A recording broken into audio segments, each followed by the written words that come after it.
earlier this week, Ellen, you and I had the great opportunity to chat with award-winning comedian, Chicago's very own Cameron Esposito.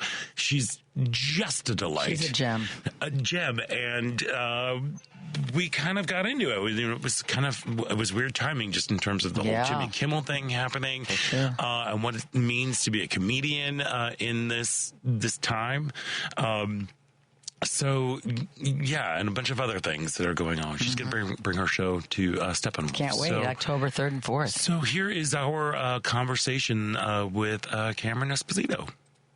Cameron Esposito is an actor, director, award-winning stand-up comic, best-selling author, and renowned podcast host. And she's bringing her new show, Feet, to Steppenwolf for 3 shows only, October 3rd and October 4th. And joining us now is none other than Cameron Esposito. Welcome back to the show. Oh my God, thank you. That was such a cute intro. Look, I'm so excited. I'm always excited to talk to you. You are one of my comedy heroes. I love that you are coming back to Chicago, to the world-famous Steppenwolf Theater. But, girl, life has been, extra lifey for all of us these days. But I think you might win for the lifiest life lately. You've got just a couple things going on. How are you? I'm good. Good. Yeah, are you sure? No, I'm great, actually. Great. Yeah. Good. No, I'm great. It's been an interesting life, I guess. Why not? A lot has gone on. Yes. In the last couple of years, I don't know if you had a chance to see my last stand-up special that came out in April, but it was about being diagnosed with bipolar disorder at 40. So that happened. Yeah. We're really grateful for that. We love being on medication when we need to be. Better living through pharmaceuticals, absolutely. Yeah, dude. May we all have the brain chemistry that allows us for our greatest success. Yep.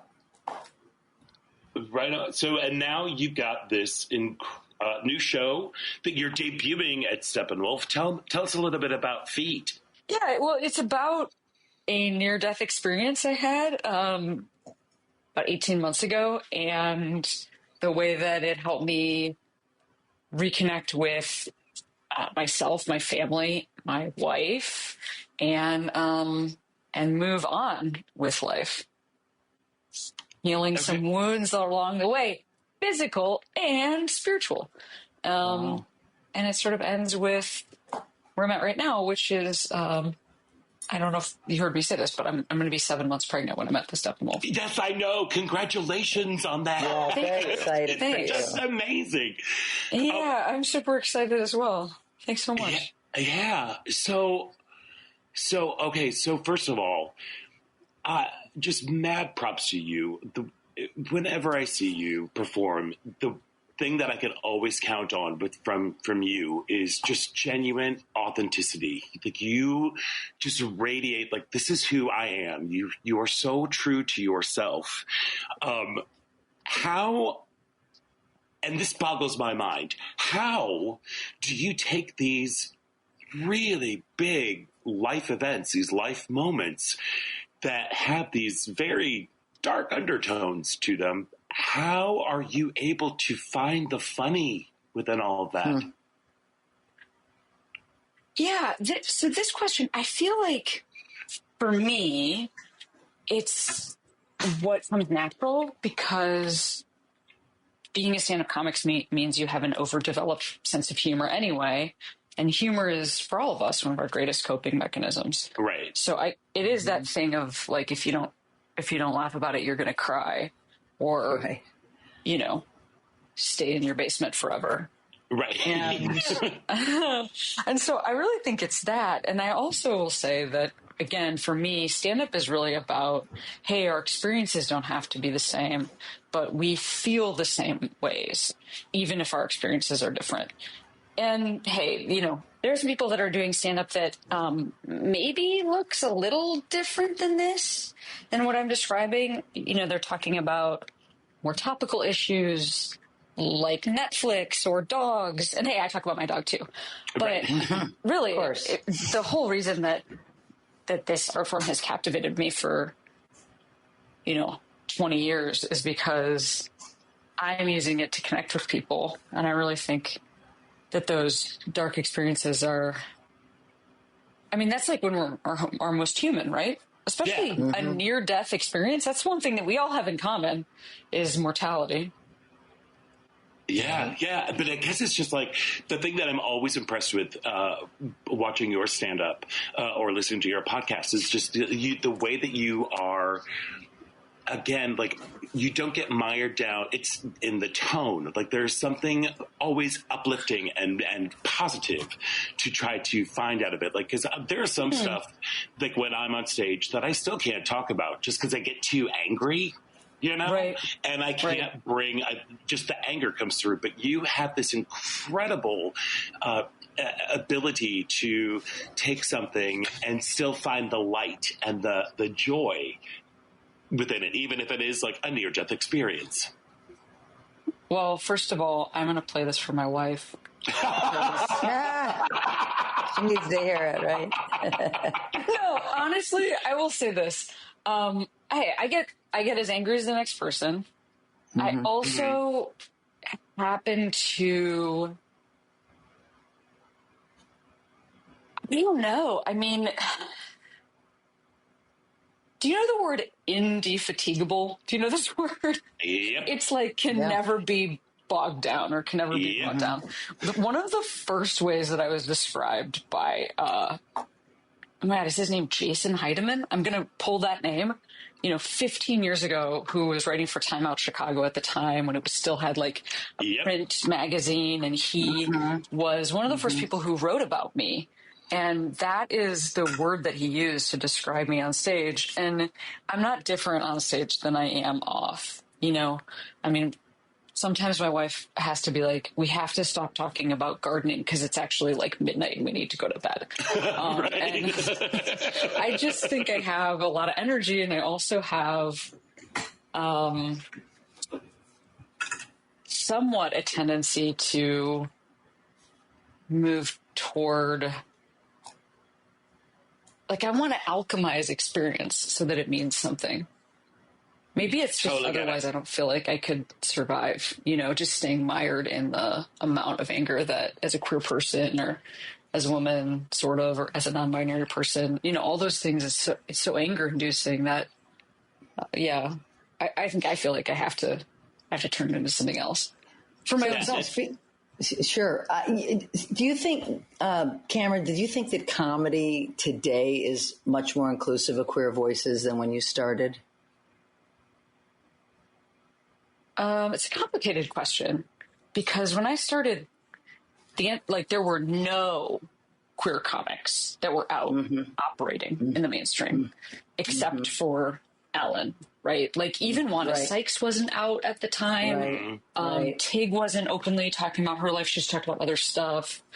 There were tons of people who were out, but that's why I also use the word mainstream because they were forced sort of onto a different circuit of, cruise ships and P-Town and all that stuff is great, but there was no merging between, queerness in the mainstream.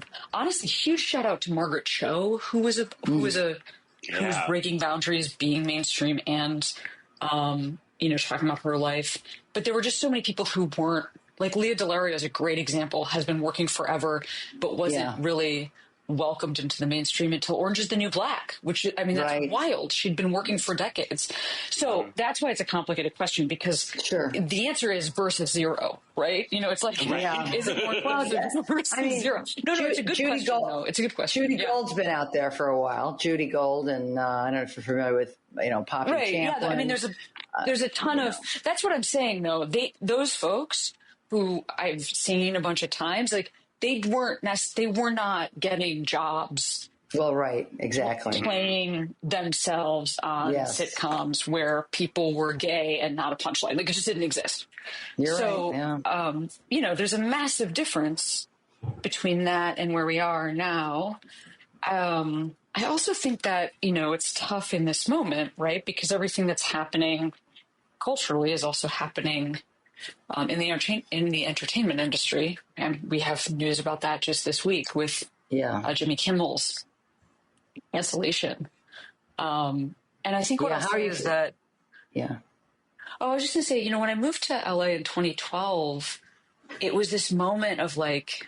I don't know if you specifically remember 2012, but it was this beautiful moment, like where it really felt like so much we were on the cusp of so much possibility. Mm-hmm. And that isn't what I feel like right now. I don't feel like we're on the cusp of possibility. And I think whenever that's happening, it's because there's been a step backward. And I think that even affects like, people in the industry wanting to take risks on